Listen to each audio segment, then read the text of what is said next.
This is Fit to Succeed in partnership with NordicFitnessEducation.com with hosts Ben Pratt. Thanks for joining us.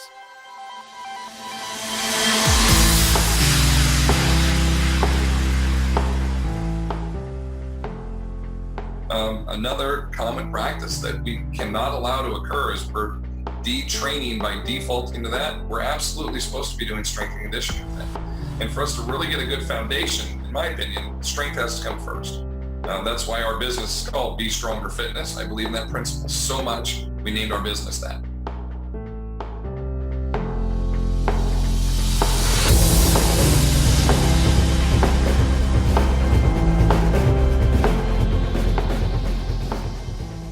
Hello and welcome to another Fit to Succeed podcast. Today I have an expert from across the pond who specializes in training the older adult and is a strength conditioning coach. His name is Robert Linkul. Robert, it's great to have you with us.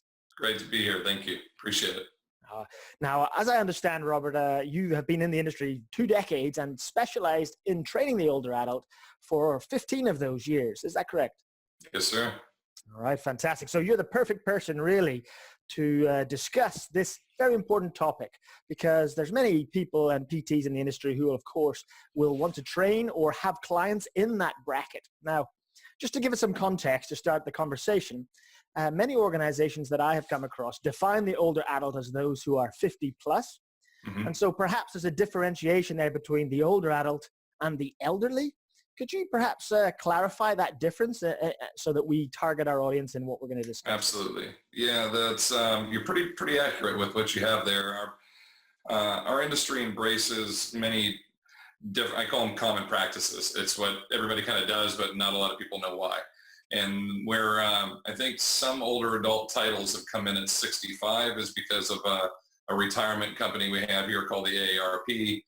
It's the American Association of Retired People, and they kind of classified for a long time at 65, and then they backed it down to 50.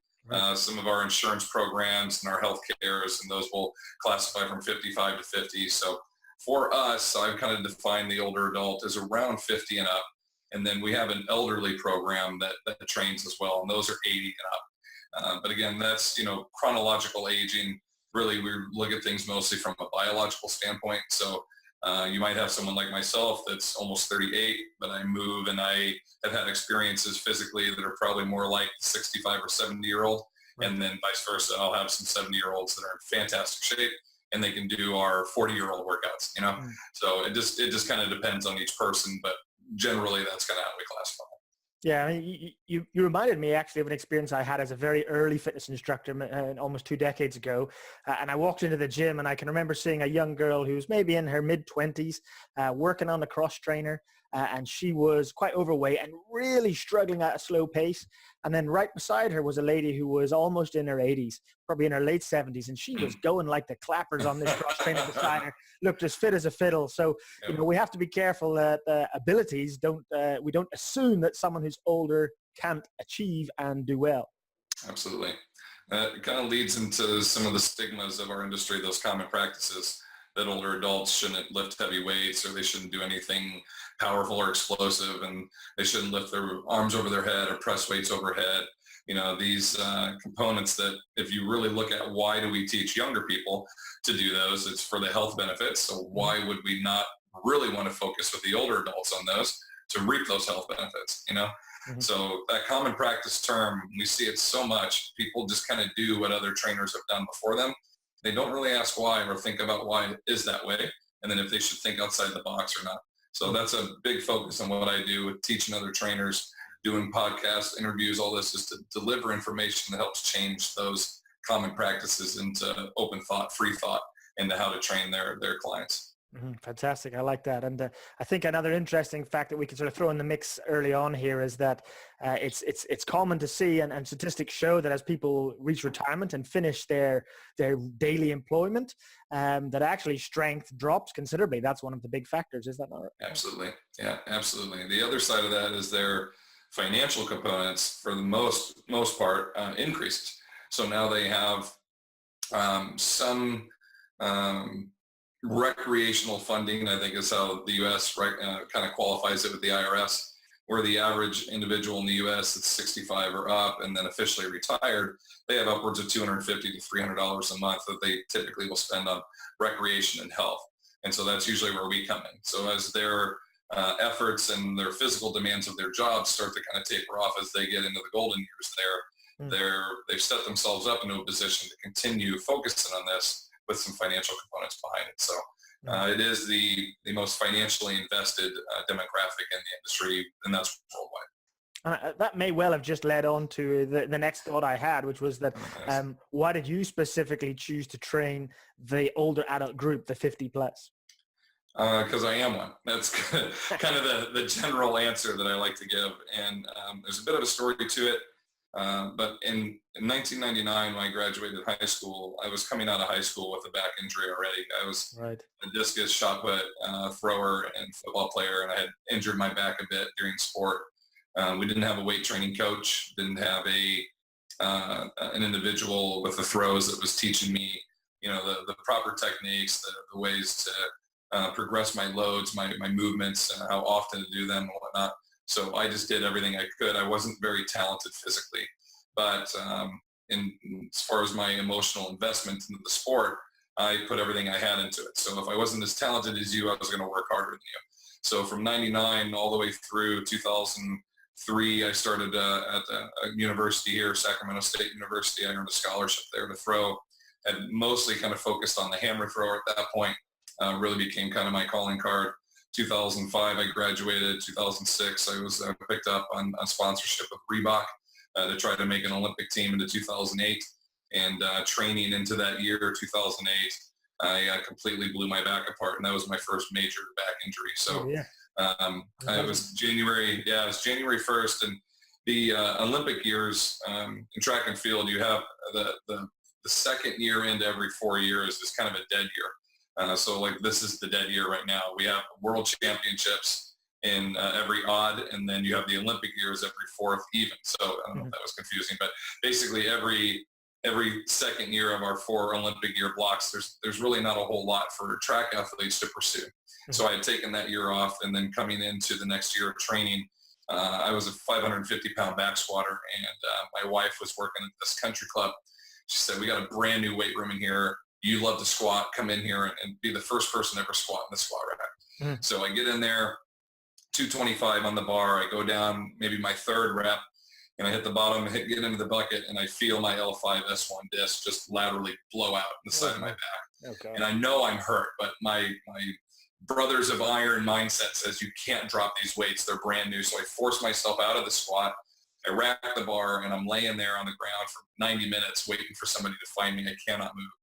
And my wife just thinks, he's down there having a great workout. He's crushing it. So finally someone comes in, they help me up, and I go waddling up there. I'd thrown my back out probably 30 times. So she's like, go home and do your ice, do all that. Well, that was my first major injury. 2 days later, I had emergency surgery to fix that. Oh, wow. And a couple of weeks later, started having all these breathing issues. About 9 months after that, through different treatments, started coughing up some blood.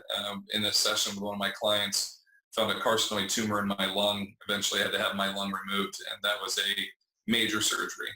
Ribs removed, ribs broken, intercostals cut, lat cut. So that was a major recovery. Luckily, I didn't have treatment, no chemotherapy, anything like that. 8 months after coming in for a test, they found a tumor in my thyroid. So I had my thyroid taken out. And I had those 3 major surgeries, 3 years consecutively. And a couple of years, things were going good. I started having all kinds of hip issues. They'd really bugged me my whole life, really. So finally I got to a point in 2014, I needed arthroscopies on both hips. So I had cleanups, and then about a year and a half later, 2016, had my first hip replacement on my right hip. Rehabbed that very, very well. August 2016, had my left hip done, and it didn't feel right from the moment I woke up. I was in the hospital for 2 days. I went home, was home for about a half hour, and it dislocated. And if you've ever dislocated anything, it's awful.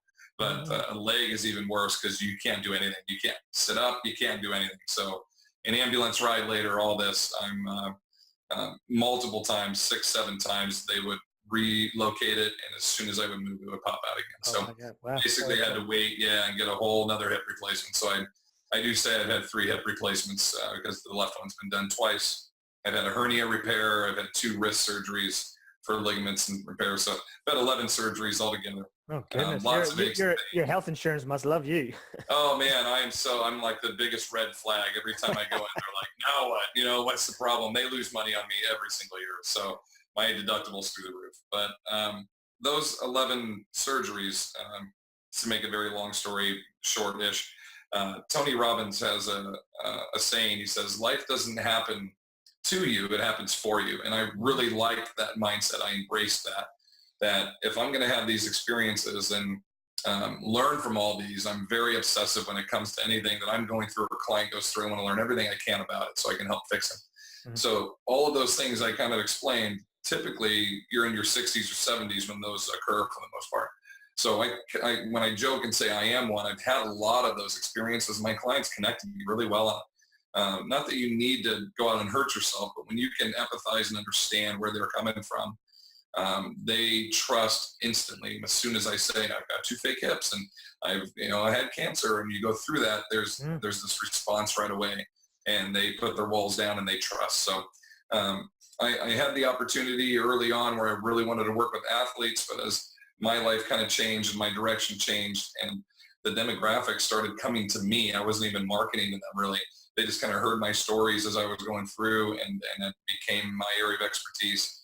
Mm-hmm. And maybe 12 or 15 years ago, I really embraced it, completely committed to working. Now, we have younger clients, but most of our younger clients are my older adult clients' kids and their grandkids. So those are the ones that I get to work with as well. But that's really how I got into it, why I have such a good connection to those folks. And you kind of alluded there, Robert, to exactly perhaps the answer to this question, but you've gone through some experiences that typically are common in the older group of people, as life wears on. But perhaps I wonder whether you could briefly explain, are there any specific concerns that are an issue when you're training a client in a fitness environment that are not so much of a worry when working with the younger population?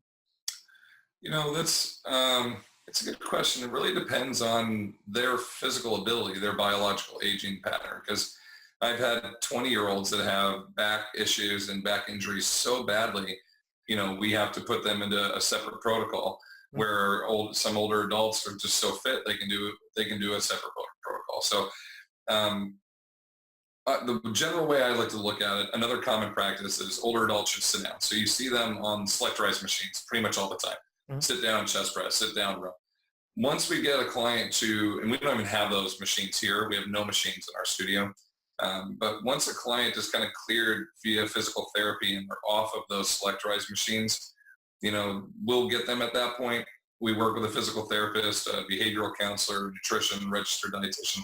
That's kind of our team of referrals, clients that come in. So once they're out of that, that's when we kind of look at biologically where they are, and then what protocol can I put them into with each. There's different protocols for hip replacement clients, for knee replacement clients, for clients going through treatments, for clients that are going to go do surgeries, then post. And so we'll help prepare them for an undergoing or an endeavor they're going to go through. And then after it occurs, helping them get back. So really it depends on each one specifically and what they're going through or what they've experienced. And really doesn't have a ton to do with their age. But our industry sets up so many kind of stigmas or like precedented mindsets that you're older, you sit down, you don't lift heavy, like we kind of talked about earlier. So a lot of trainers, not knowing any better, they just do that with their clients. And in many cases, we're detraining them. We're taking them that they're capable of doing more. And then we say, no, you got to sit down. No, you can't lift heavy. No, don't put your arms over your head. And so we make them worse in many cases. But as a trainer, we're thinking we don't want to hurt them. So they just kind of default to what they know to be easy. Yeah, because what kind of comes to my mind is that the ACSM has its own set of guidelines for the older adult population that, if I'd imagine many personal trainers or fitness professionals would have read and are trying to follow those guidelines, but rather than doing what you're suggesting, which is to individualize the treatment. Yeah, I think having a statement like they have, it makes it easy to, hand to a trainer and say, just follow this with older adults. But we're also assuming that there's something wrong with them. at that point, that they're not capable of doing what younger clients would do. And I personally don't see value in that specifically. Mhm. Some clients might fall into that, but some might not. But if we look at somebody to say, well, you're over 50 now, we have to default to this.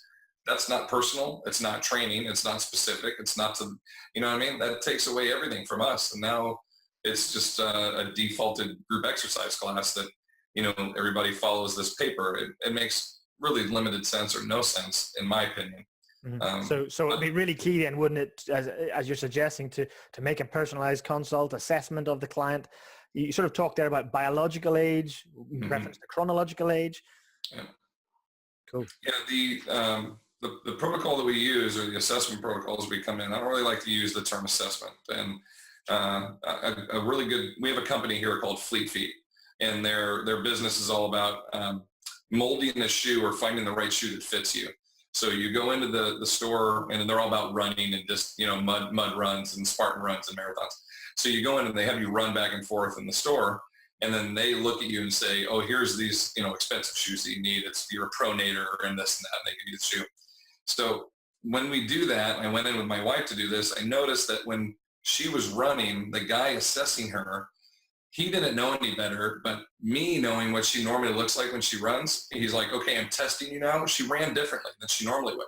Mm-hmm. And we see that with our clients. If we come in and we say, I'm ready to test you now, I want to see what you're capable of doing with these 3 exercises, they move differently than they would normally. But that's what I need. I need the data that says, here's what I normally do. Mm-hmm. So we call it a movement observation. We'll have the client come in, and it'll be something simple like, let's grab a mat and a foam roller and let's get down on the floor. And they'll get down on the floor, and I'll say, oh, we're going to need a couple of those bands too. And I'll watch them get up and go over. I'll watch them walk. So now I've seen how they get up and down off the floor, what their gait pattern looks like, right? And then I'll say, well, here's this, 5-pound dumbbell or a cone or whatever I'm kind of assessing from the client. If you could hinge down and pick that up and put it back 5 times for me.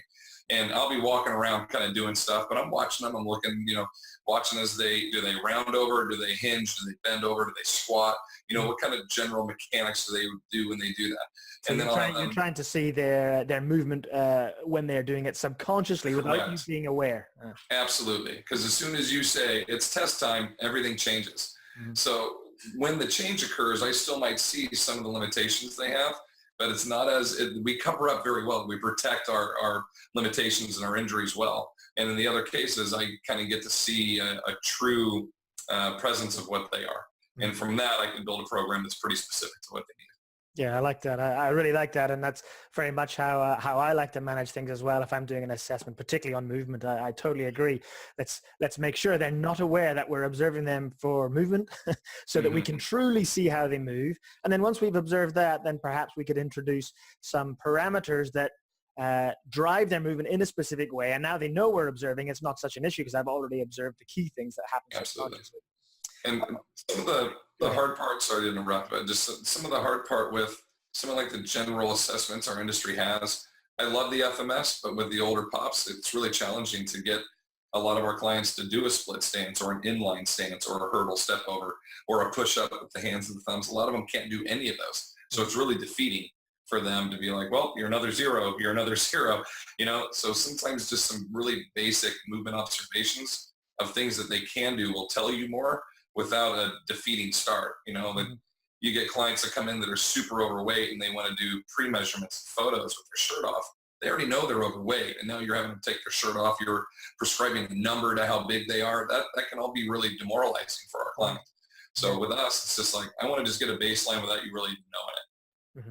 Yeah, I really like that. And you're starting to get into things around the client psyche, and it kind of leads me to the next sort of thought process, which is when we're dealing with people in the older population, how do you go about managing their expectations? Because the way I see it, there's probably 2 sides to it. Somebody who perhaps was active when they're younger has become sedentary, but their expectations still relate back to when they were very active. Mm-hmm. Or you've got those who have very low expectations because they have not had any experience and don't really expect to achieve much in the first place. How do you go about managing those extremes? Boy, very good question. There's basically 2 people that we typically kind of see with our older pops. The one that was an athlete that has now become injured and they're just not capable. and then the one that has never done this a day in their life. And so they come in with that, the walls up, they're very defensive. I don't know how to do anything. I don't know what these exercises are. I don't know what language you're talking about. And we have to kind of continually reassure them of like, that's why you're hiring me, is to teach you these things. So just take it easy. When they come in, we train in a group setting. I don't do any one-on-one training, even with 70 and 80-year-olds. We'll come in and do the observation in our strategy session with them one-on-one, and we'll give them a tour of the gym and get to know them, do all that. But then they come into a group, and it's not necessarily individuals all at the same level. We'll have some pretty advanced people training at the same time with them, but we personalize per their training purpose or their goal. I don't use the word goal all that often. To me, goal is a culminating event based on a time period. So I have a marathon in 8 months. I have a high school reunion in 6 weeks. There's a time period of which you have to be ready by then. A training purpose is, why are we here training? Let's try to achieve. So it might be, let's reduce pain. Let's, increase my mobility in my back so I can golf again. There's no timeline, but it's a pursuit, something that we want to pursue with them. So we're kind of continually massaging their mindset of like, just relax. I'm going to teach you all the things you need to know, but also reintroducing to them why this style of training is going to help them achieve those two things, their goal or their training purpose. I want to tie everything back to that. I tell my clients constantly, if you ask me why I'm asking you to do, or I'm having you do anything, I will give you an answer. Nothing is because I saw someone else do it or because it's hard. There's a purpose for everything. But I want to relate that purpose back to why they are here, when that specific person, not just let's get in shape. Why is this better for you with your lower back injury? Why is this better for you to help you start running again? So we really emphasize that pretty much on the daily basis. So they know and they make the connection of what we're doing. It's specific to me. Even though I'm in a group, it's still personalized. And that is, to me, the art of training. It's not just group classes. Yeah, I totally agree. I mean, that's why it's called personal training, because we've got to mold it so it matches the needs of the individual. Do you find that helps with their expectations when they know that what you're doing is specific to them? Yes. And I know with older pops, most of the time, if they've worked with a trainer before and now they're with me, it's not because they moved, it's because it was a bad experience. So when they come to me, they're looking for something different. And, it might be impressive for them to come in and see that I have a master's degree in personal training, that I have, years of experience, that I'm a strength coach. It might be that my education, my background, it might be my personal experiences on the other side. To me, I want to take both of those and show them our philosophy in training. And I have thousands of documents of all these things that I've created as to our 6 pillars of strength and what we do on a daily basis and how we teach it. And I have it all down simplified into like 2 pages of here's what we do and how we do it every single day. And then the teaching progressions that we coach them on. And I show it to them on day 1. And this is where you're all going to start. You're going to start in column A, and we're going to work all the way over. And once we get to that point, ideally, you can kind of do anything and everything that I ask. And at that point, you're capable and you're able and you're strong, and hopefully you're pain-free and we're achieving your goal. But I want you to know there is a process and there's a philosophy and there's a thought behind all of this. It's not just come in and I'm like, oh, what are we going to do today? Let's pick 2 or 3 things and try it out and see how we do. To me, that's very frustrating. But if you come in and you show them this 12-week or 24-week training program that you have in every step of where you want to be able to check off their successes, they find that very comforting. They see that you're prepared and that you're diligent with what you're doing and you're well educated and there's a process. It's not just throwing stuff on the board and let's see what happens. Yeah, I totally agree. I think by doing that as well, Robert, you end up with a longer term commitment from the client because they can see you're prepared for long-term work with them. And mentally, it kind of ties them in to work with you for longer. Yeah, older adults are looking to invest in their health, not find the cheapest trainer they can work with. So I find zero value in like Grouponing or doing any of these massive discounts where you get like 70% off for your first month. And then it defaults back to the regular price. Anytime, we've never even done it, but anytime I work with some other businesses in the area, I think they have like a 3 or 4% transfer rate. That's terrible. Like why even discount them for that? So we do directly referrals from all of our current clients, and those individuals we know are coming here to invest. The older adult mindset's very different. They have that income that they want to use, but they want to use it on something valuable. and they will stay for long periods of time. I have 14 clients that have been with me 15 years or more, and they have probably brought me 35 other clients that I work with today. It's just a totally different mindset for the older one. Yeah, I like that. And I think anybody who's potentially interested in this area, that's a reassuring thing for your own business longevity as well. Yeah. But just to finish up, we're kind of getting close to time. I wanted to just address the issue of developing strength, or perhaps if we can even use the term strength and conditioning with the older population.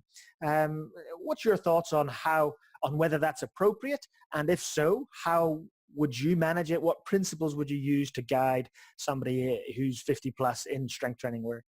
100% appropriate. That's exactly what we're supposed to be doing with them. You look at training a younger individual for sport or for life, and we say we want you to be very strong and very well conditioned. So that is strength and conditioning. But especially in the U.S. and then sport, we look at strength and conditioning as something that only athletes do, and it has to be really hard. And then everything else is fitness, and that's much easier, and it's more at my level, right?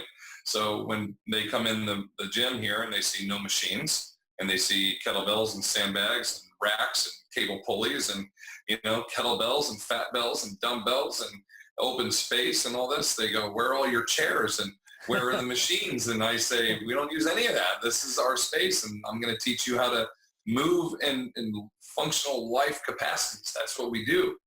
And so you have to break down that wall. But there's another common practice that we cannot allow to occur is we're detraining by defaulting to that. We're absolutely supposed to be doing strength and conditioning thing. And for us to really get a good foundation, in my opinion, strength has to come first. That's why our business is called Be Stronger Fitness. I believe in that principle so much, we named our business that. So whatever their training purpose or their goal, strength foundation has to be achieved first. So we have 6 pillars that we work with that I feel like everybody should really include in a workout that they do. And this is a daily basis. For our older populations, we have a balance and a implement tracking component. I feel like those two things work really well, ultimately to work on fall prevention. Balance components, not necessarily to standing on one foot, but to coordinate movement and be in different positions they're not used to. That's balance. Implement tracking is throwing, receiving something coming back to you and anticipating. So if I work on balancing and I'm working on tracking and implement, I can work on myself not falling over, right? So those two things marry together.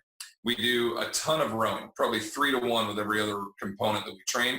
We row a ton to get their posture and the backside of their body, their posterior chain dominant, because we've had years of gravity and years of anterior dominance that's bringing them forward constantly.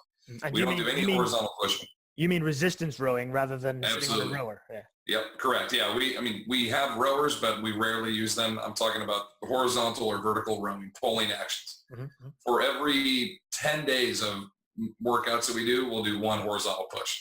I find very, very limited value or even no value in doing that with the majority of our older pops. Okay? Yeah. So I often say, Robert, that bench press is good for doing bench press. Yeah, pretty much. Not a lot of transfer in life with it. Not a lot of transfer in life, but we row and pull on stuff all day long. So we do a horizontal pull. We do some kind of pressing or shoulder dominant movement. It kind of depends on the client. If they're capable of getting their arms over their head, then we will press. If not, we will do some variation of a raise. So we work on their balance, we work on the rowing, we work on their pressing and their shoulder components. We do something with their feet split every day to work on their gait and their legs and strength independently. We hinge probably 3 to 1 as well. So hinging and rowing are the 2 things we hit home a ton of. And we'll start them hinging on the floor, bridging, and then eventually work them vertical. So is that the strength of them to be able to lift things from the ground? Correct. Yeah. And that's what the last bit is, the carrying component. So those 6 things we hit, and it's ultimately to train them on something we call the loaded transfer. Can you hinge and properly pick up something, row it to your body, carry it somewhere else, and press it and put it back? And we have all these boxes, and we'll practice this taking and moving weights because that's kind of what we do all day. And if we can train them functionally for that, they can pretty much do anything in their day-to-day activities pretty well, pretty safely. Beyond that usually takes about 12 weeks. Beyond that, we'll start to branch things out from there. So I really like that. I think that for the listeners, there's a really good set of principles there that relate to human function that to be honest, would be valuable at any stage in life, but I can see a lot of that transfer specifically for the older adult. Absolutely. That's fantastic. I'm happy to share that with anybody. If you guys, hop on my YouTube page, it's a free page. All my videos, I got 40 videos on there, all geared towards the older adult. Just YouTube, my name, Robert Linkul on there, and they'll all pop up. And I have one specifically in there that covers all 6 of those pillars. Oh, fantastic. I'll definitely include that in the show notes for this episode, Absolutely. Robert. Appreciate it. Is there any last thoughts or wisdom you'd like to share before we wrap the show? Yeah, I think the biggest message I like to deliver to trainers, either entry level or they've been here a while, is, and I kind of talked about it a little bit earlier, is always have your purpose of what you're doing.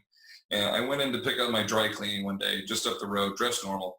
And there was a guy next to me getting his with a t-shirt on that said personal trainer on the back. And I said, "You're a trainer?" And he goes, "Yeah." And I said, "What's your philosophy? How do you train people?" He goes, "What?" And I said, "Well, what do you do? How do you select what you do?" And he goes, "I don't know. We just lift."